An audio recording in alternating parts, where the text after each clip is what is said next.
Well, they met, and there's still no deal on the debt ceiling crisis. As I've said all along, let's discuss what we need to cut, what we need to protect, what new revenue we can raise, and how to lower the deficit to put our fiscal house in order.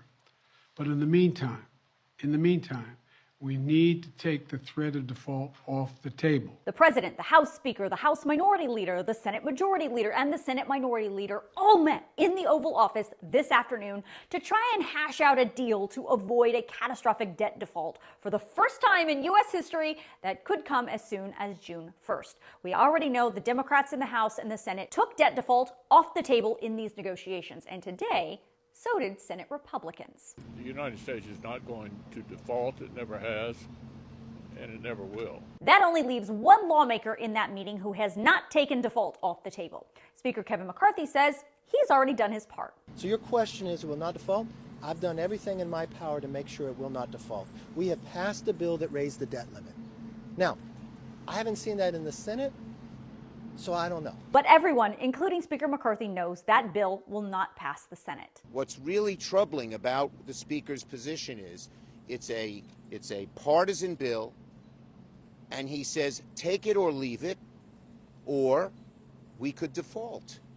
By not taking default off the table, Speaker McCarthy is greatly endangering America and making it much harder to make progress on budget negotiations. The thing is, this whole fight is not even really about the debt ceiling. It's actually being used as leverage to fight over what this is really about: budget cuts.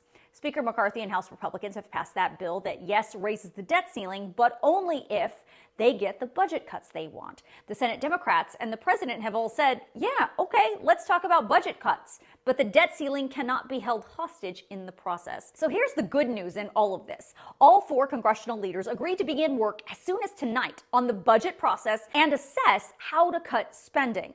There is a possibility that if a budget process deal can be reached, that gives these lawmakers an off-ramp to come to a deal on the debt ceiling before the United States goes off the cliff, hurting all of us. The staffs of these congressional leaders will keep working throughout the week, and the four leaders will meet again with the president on Friday. But if worse comes to worse and there's still no deal, the president also confirmed today that yes, he is looking into using the 14th Amendment to solve this crisis by just declaring the debt ceiling unconstitutional. Now, if you want to know how that would actually work, you can check out this video I posted last week.